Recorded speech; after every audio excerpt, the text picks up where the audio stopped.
Canes fans. Canes fam, what's up?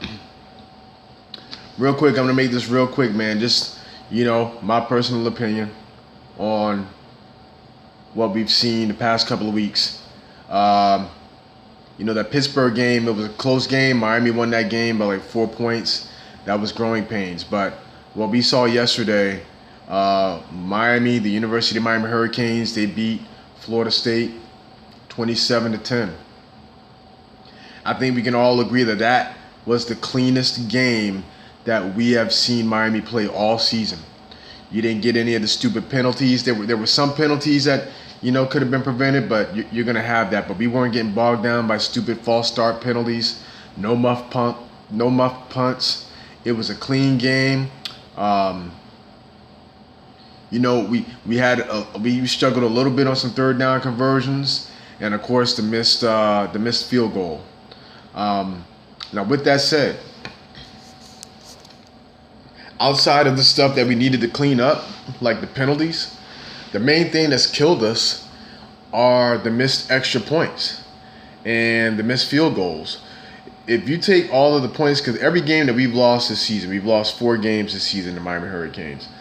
Every game that the team has lost has been by, a touchdown or less, a possession or less, really. If you add up all of the field goals and extra points that Baxa has missed, with the exception of North Carolina, we'd be undefeated. Not North Carolina, Florida. We'd be undefeated. But then if we'd actually be like 7-1. Just adding up all the missed field goals and extra points. But then if you take the missed field goals, the missed extra points, and the drop pass in the end zone by Jeff Thomas, week 0, Miami would be undefeated right now. Now I know woulda, shoulda, coulda in retrospect, but at the end of the day, a team should not be barely above 500 because of its kicking game. That's a no-go. You know what I mean? And I think it's just, man, it is kind of strange. And I know I'm nitpicking because Miami, for the most part, they played a complete game. I mean, Shaq Quarterman, wow. Shaq Quarterman looked like the Shaq that we've been waiting. I've been waiting to see this Shaq for about a season and a half, man. That guy looked like, and I hope he plays like that for the rest of the season, man. If he plays like that on out, he's definitely going. He's going early on in the draft. He's going to go early in the draft if he keeps playing the way he played yesterday. The defense, man, Russo, Silvera, these guys are complete. The Bolden thing. Gervin Hall is an animal, man. He's, I'm not ready to call him the second coming of Sean Taylor yet, but the kid doesn't know his own strength, man. Hopefully, Bolden, he can get back. Maybe hopefully he only tweaked the ankle, and he can get back on the field next week. I do think it is possible for Miami to win out. Think about it, guys. If Miami wins out the rest of the season, and that's possible, the rest of the season isn't too difficult. They've played all of their toughest games this season. If they win out and then go to their bowl game and win, it's a successful season for Manny Diaz. Me personally, I was predicting anything over 6 wins for a first-year head coach with a new scheme, new coordinators. Anything over 6 wins is bonus, guys.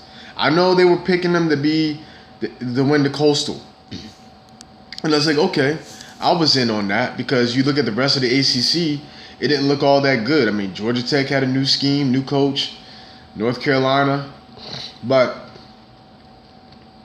it is what it is now.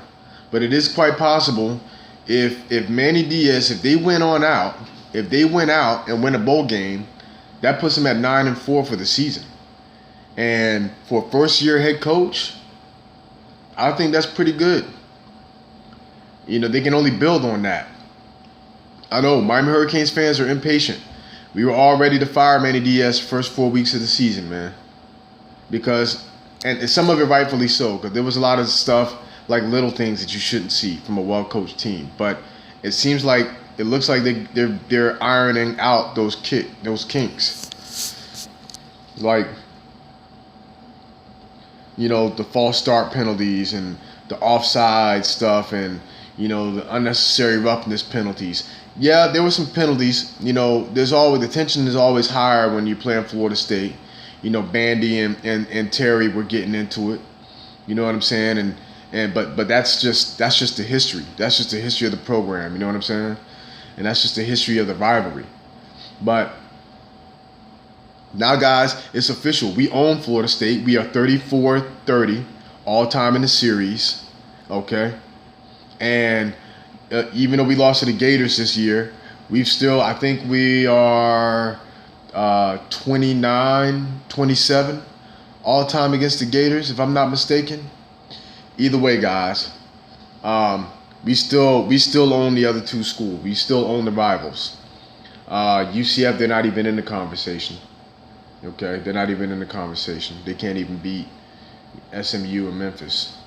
But then that's a whole nother story. USF, they're not in the conversation. God bless them.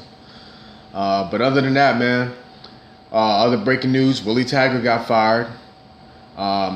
So I've heard all kind of predictions as to who they're gonna hire.